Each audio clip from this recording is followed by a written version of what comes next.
The 10-Minute Talent Rant is live. I'm James Hornick, joined by Jeff Smith, and we are on the clock. The 10-Minute Talent Rant is our ongoing series where we break down things that are broken in the talent acquisition hiring space, maybe even pitch a solution or two. Before we dig into this, remember to subscribe to HireWell's YouTube channel and the Talent Insights podcast, where you can get all of our episodes. Jeff, this week's topic, contingent search is stupid. Let's go. All right. I know you have a story. Okay. And I think it just behooves you to just kind of start there. Yeah, we'll start with some storytelling. This is what we call a normal story. Jeff was actually involved in this one as well, too. So things are hot right now in the recruiting space. We're getting a lot of people reaching out to us. We had the CEO of a company reach out, mention they needed 20 tech folks. So I'm like, cool, sounds interesting. We can totally help with that. This is over email, by the way. He then mentioned he had several other firms on it, all contingent. Trying to get my thumb up so you can see this. He wasn't seeing any results. So contingent isn't working, clearly. His fix, though, was to add more firms. So let's double down on the thing that clearly isn't working. Maybe that'll give us a better result. So I just responded back like, hey, we don't really do contingent. We have a better, more cost-effective model that I think will give you better results. Like, I could go back on the email about this, but like happy to explain it to you live if you're interested. But I'm kind of like whatever at this point. Like I'm not, not going to chase this one. I have really low faith. But he agreed to a call, and he rescheduled that call. Then he rescheduled that call again, and then he no-showed call number 3. Jeff, I wonder, why is this guy having such a hard time hiring? It's crazy. It's really hard to discern. I can't put my finger on it. Look.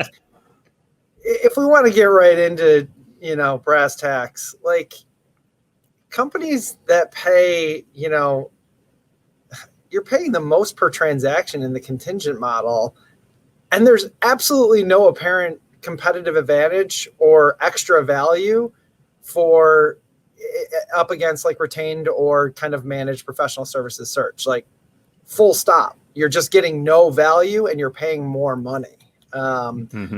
Secondly, like recruiters are forced into this giant rat race that is like a 30-minute sprint to find the 3 most applicable candidates on paper that are open to opportunities on LinkedIn. And, we can get into a myriad of reasons why that is a complete disaster, most of which is it takes a complete wrecking ball to any sort of diversity, inclusion, or equality initiatives. I mean, you're literally just like throwing darts at the wall. Finally, you got 10 recruiters on this. One of them is going to win. The other 9 of them are going to not win. And the other 9 of them are probably not that good anyways. And they're going to destroy your brand. They're going to ghost candidates. They're going to not give any sort of substantial feedback whatsoever. And then you're going to look like, that's going to be the representation of your entire recruiting process in a nutshell for like 90% of the candidates that were solicited the job.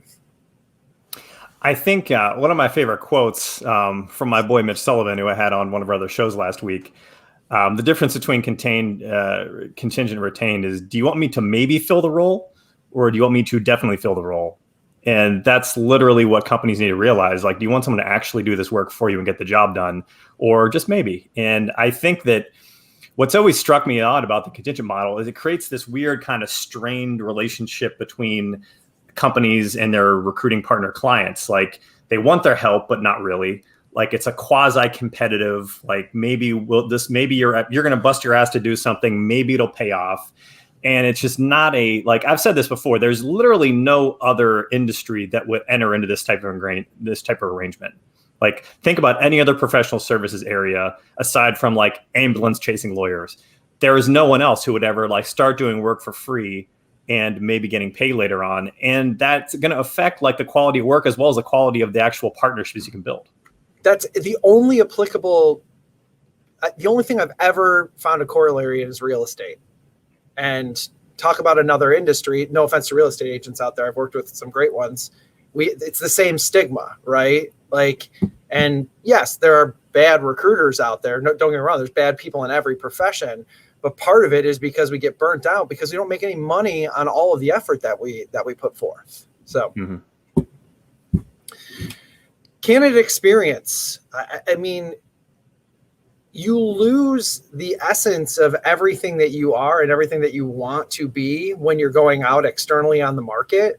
Like if you have multiple recruiters out there or firms that their entire motivation is speed based, like you are actively engaging in self-sabotage. I mean, you're getting algo hits. You're getting, again, the resume match with the job description, but you're not turning over every stone. Like, let's be real about this. Like, again, all 10 of those recruiters are putting 30 to 60 minutes worth of work in. And if they hit on somebody that works, they're sending them. If they don't, they're moving on to other clients. And I think, not to sidetrack you there, but yeah, there's a lack of understanding that like all searches kind of in the space that we work in, every search is headhunting nowadays. Every single search is headhunting passive candidates, people who are not looking for jobs. And if you want to, in order to get results, that's a level of granularity you need to have, which is not what you're going to guarantee to have when you're working on contingent basis. Isn't the whole freaking point of hiring a recruiter to kick over every stone? Mm-hmm. Isn't that the point?